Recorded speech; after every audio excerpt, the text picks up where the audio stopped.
Good evening, Bahamas. Coming up tonight on our news. The Anglican bishop calling out all those playing gutter politics. The story coming up. A high-speed car chase turns deadly. That story is coming up tonight, straight ahead. Dr. Dwayne Sands calls on a full-on investigation of the exposed emails from Fitzgerald. That story is coming up, straight ahead.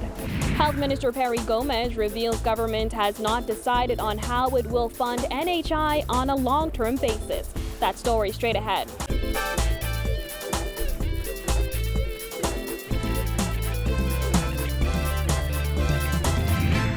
News is brought to you by Alive, the nation's newest and best LTE network. Good to be alive. Welcome to our news and thanks for joining us. I'm Christina McNeil. Topping news tonight, the Anglican diocesan bishop says he's horrified at the new low campaigning and Bahamian politics has reached. Bishop Leish Boyd says he's disappointed that the names of candidates and in some cases their family members are being smeared solely for the purpose of political gain.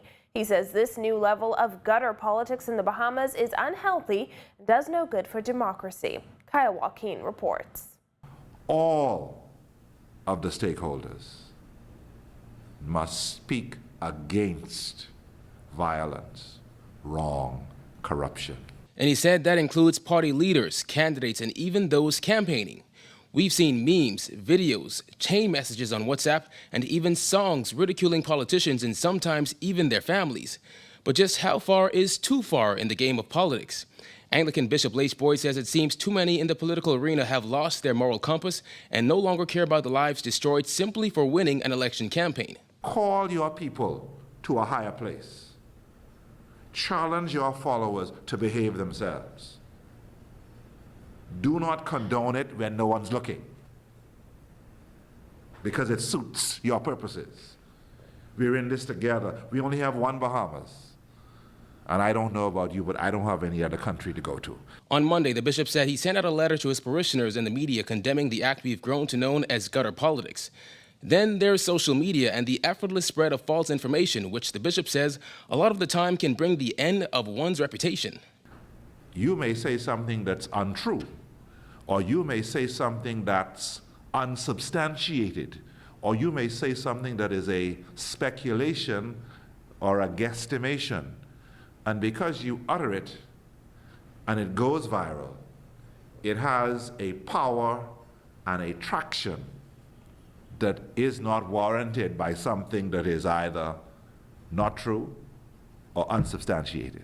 With exactly 2 weeks to go to the May 10th general election, Bishop Boyd says people must look at the facts rather than character assassination. Gutter politics, mudslinging, name-calling, character maligning politics that does not deal with the issues.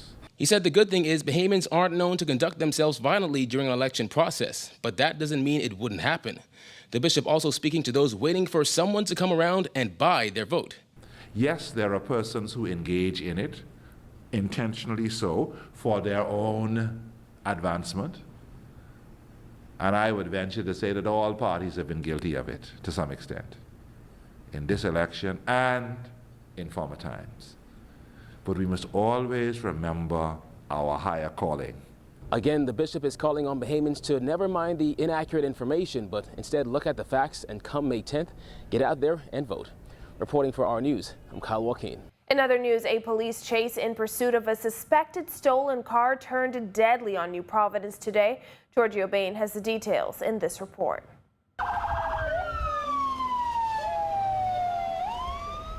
One man is dead following a high-speed chase throughout the streets of New Providence today, ending here in Pride Estates. When our news arrived in the Pride Estates area this afternoon, we met a car riddled with bullets. Police say it crashed into a steel gate with a pillar of a concrete wall collapsing across the hood of the vehicle. The immediate area appeared to be on lockdown with many heavily armed officers. On the ground, there were at least 30 shell casings, evidence of the exchange of gunfire between the police and the assailants.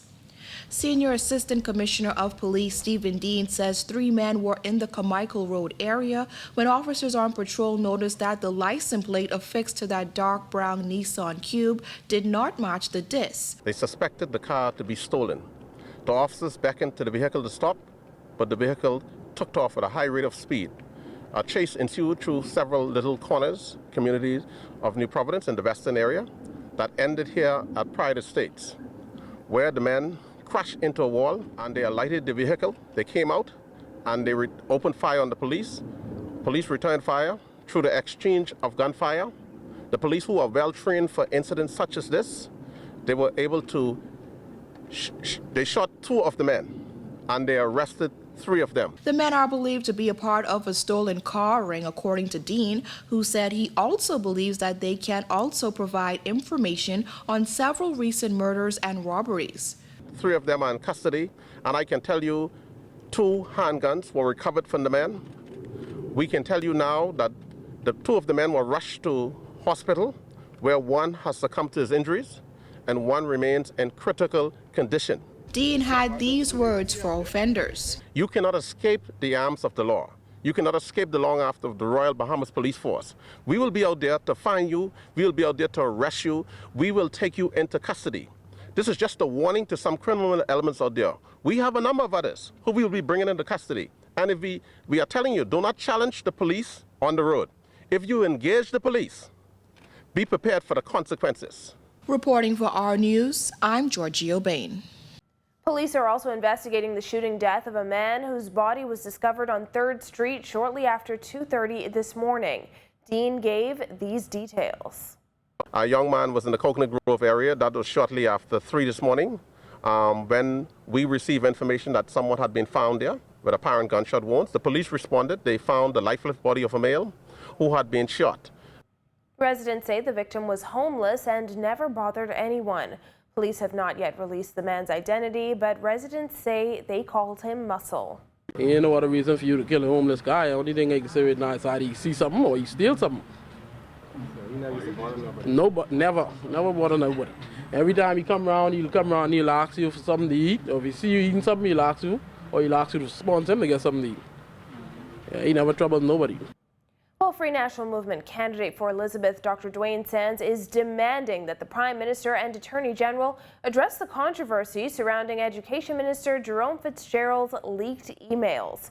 April Sands reports. Dr. Dwayne Sands calls out the Prime Minister along with Attorney General Alison Maynard Gibson for not taking responsibility for the exposed emails of Fitzgerald. The F&M candidate for Elizabeth says Bahamians deserve answers. Whether or not the rule of law is of any concern to this administration is at question now. Notwithstanding the fact that the House has been dissolved, the Cabinet of the Bahamas constitutionally remains in place and is expected to do its job. Following the leak of an email exchange between Education Minister Jerome Fitzgerald and Sarkis Ismailian, Fitzgerald admitted that he had solicited the former Bahamar developer. Last week, Fitzgerald said in a statement he wrote to Ismailian to follow up on discussions with Bahamar to get some work for his family business after his father fell ill. However, he insisted nothing ever came of it. Sands says if this were any other country, an investigation would have been launched. In many countries where corruption is certainly not as rampant as it is in the Bahamas, this would have immediately prompted an investigation by the Attorney General to determine whether anything illegal had taken place. So between the Commissioner of Police, whose constitutional role remains, and the Attorney General, an investigation should have been established. The Prime Minister has been silent on the email controversy, while Deputy Prime Minister Philip Davis and Attorney General Alison Maynard Gibson sought to downplay it. However, Sands says that's not good enough. We are embarrassed as a people. We're concerned.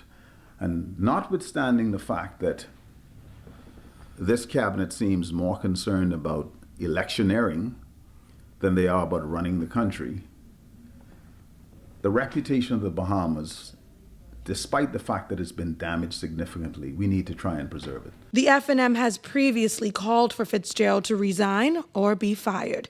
Reporting for our news, I'm April Sands.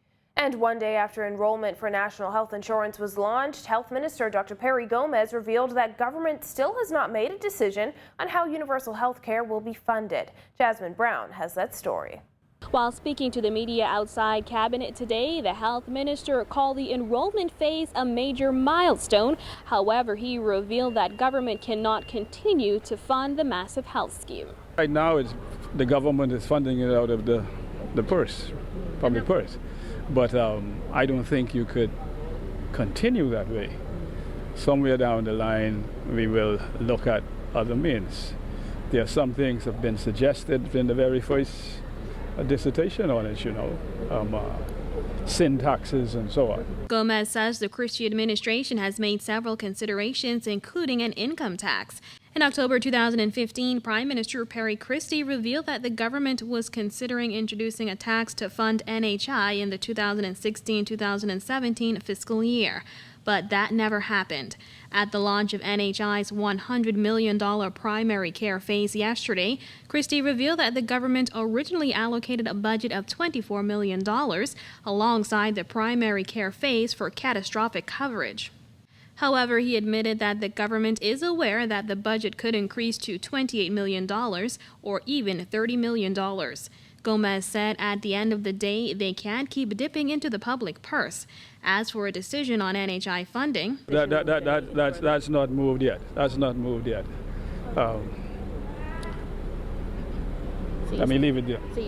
Gomez says all that matters is they were able to deliver on their campaign promise. The fact that we have reached to this point, the beginning of NHI, many people thought it wouldn't happen, and as particularly didn't think it would happen at the time we said it would happen in this month.